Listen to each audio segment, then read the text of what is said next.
Hey y'all, it's Megan. Welcome back to the channel. Glad y'all are here today. And I have had several folks request that I show y'all how I fix my greens.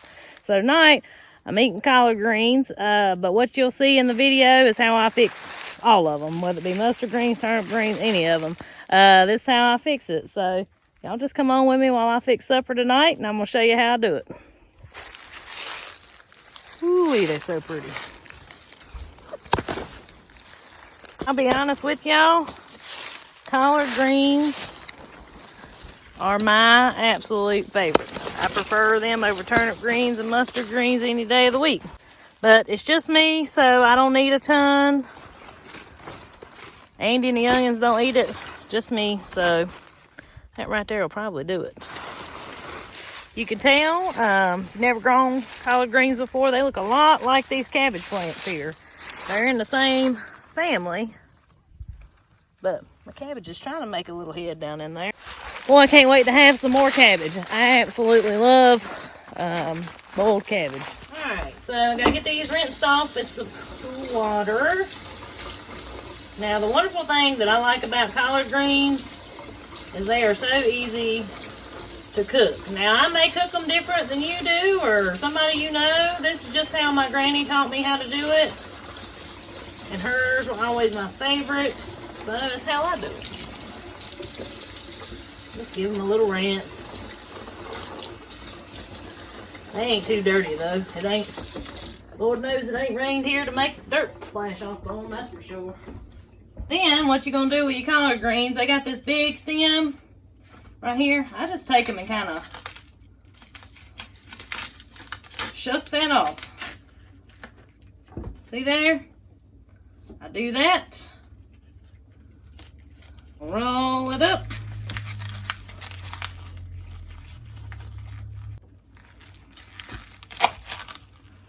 we're going to cut them into a little smaller pieces, throw them in the pot.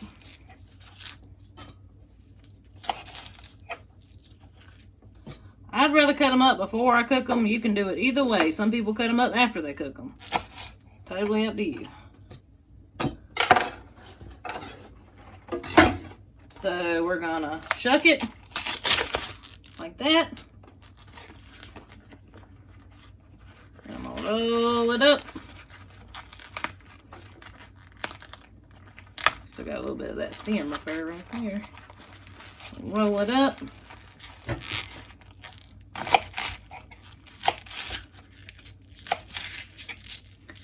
Y'all check out my fingernails. Maggie gave me a nail makeover last night. The youngin' loves to paint fingernails.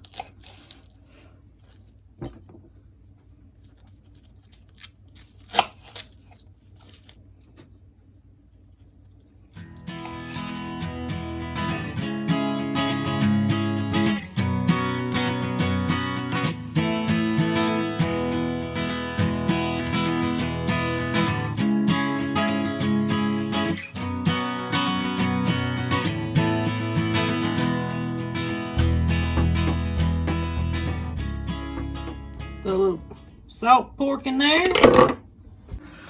Cover it in water. We're going to add us a good helping of salt here for the start.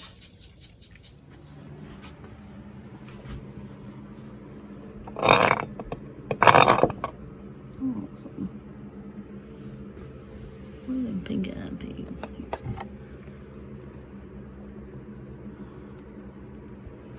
Alright, in my personal opinion, you can't have greens without cornbread. I love a good pot of cornbread. Now, I just make it in this little pan here because Andy don't care much for it. Me and Maggie really like it, but Andy don't care much for it. Jacob don't care much for it. So, got me a scoop of lard in there. We're going to put this in the oven. Let that melt. Let that pan get hot. Still just letting these boil away.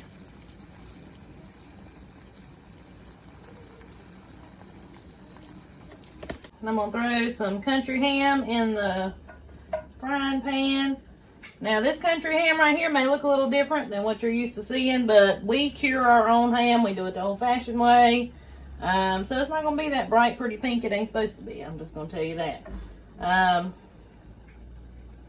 But we do the whole salting them down, hanging them in the barn, all that good stuff. And it is delicious. Gotta get these pink eye purple whole peas going. Put a little chopped garlic in there. Gonna put a few little pieces of salt pork in there. I wish y'all could smell this right here.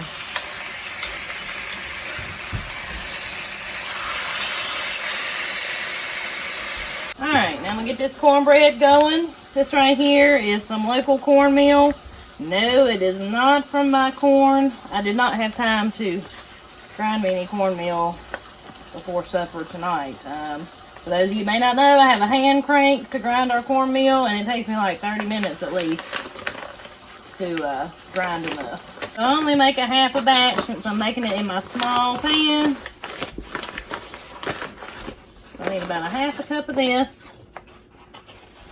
This is self-rising too, so I don't have to add anything extra.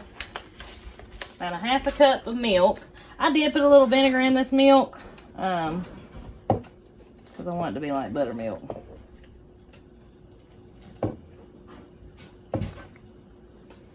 And I don't have any buttermilk, so I'm going to give this a good mix here.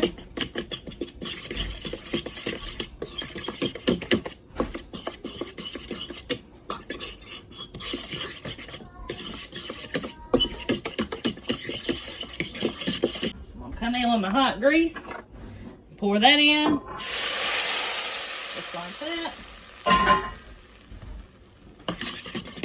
Give that a stir so it's all incorporated.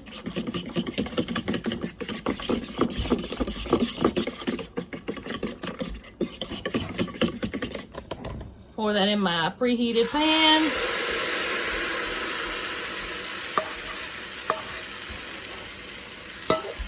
Into the oven it goes. Next thing we're cooking is some hog jaw.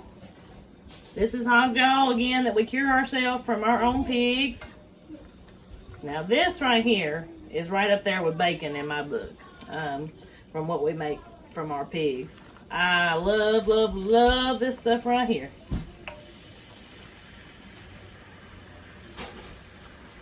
Highly suggest, if you've never had freshly cured hog jaw, try to find you a farmer that's got some, because it is my favorite. I love it.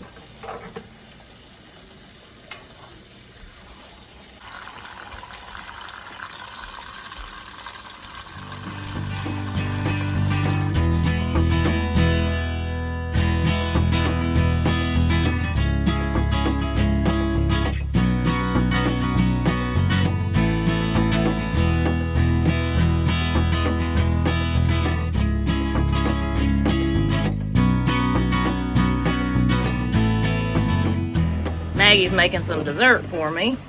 What you making, Maggie? Brownies. My favorite. Yep. That's why I'm going to get lost. Mix it up good. Don't you see how gooey it is? Yeah, you got to get that egg mixed up good. You got to make some super fast. Box brownies it is tonight, ain't that right? So I got my same pan I was cooking the hog jaw and the ham in. I'm going to put me a little chopped garlic in there. Saute that just a little bit. Alright, now we're going to take our collard greens and I'm going to drain them just the best I can. And they're going in the grease.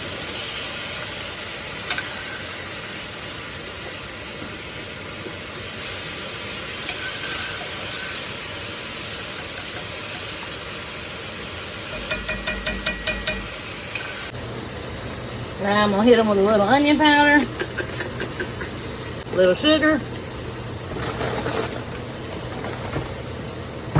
add salt in the water, and pepper in the water. And I'm going to just let these fry a little bit in this grease. Now you talking about making them good, that right there. Makes them good. Alright, I'm gonna call these right here done. Boy, they look wonderful. What are they?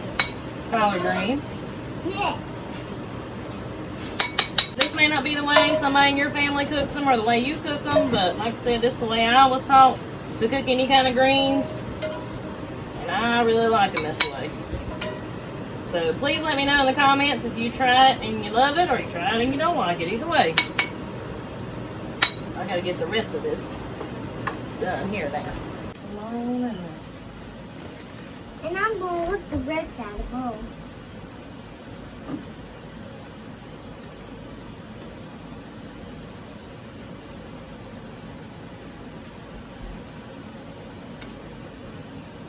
Something's got my finger. That's so good. That's how you smooth it out. If you ever make brownies and get done, you gotta put water in it and melt it, milk in it, and 1 egg in it. Put it in a pot and smooth it out to the sides. That's right. Cornbread is good and done. Cornbread. All right.